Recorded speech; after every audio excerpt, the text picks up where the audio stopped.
शाबान का महीना।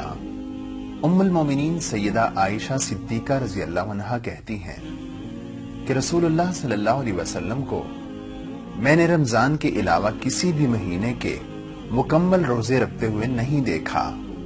आप रजी अल्लाह अन्हा ये भी फरमाती हैं कि आप सल्लल्लाहु अलैहि वसल्लम शाबान में बकसरत रोजे रखते थे।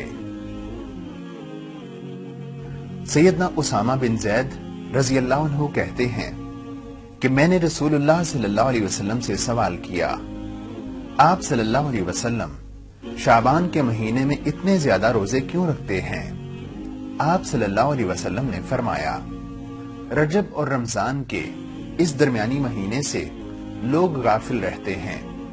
इस महीने में बंदों के आमाल अल्लाह रब्बुल आलमीन के सामने पेश किए जाते हैं और मैं चाहता हूं मेरे अमल जब पेश हों तो मैं रोजे की हालत में हूं।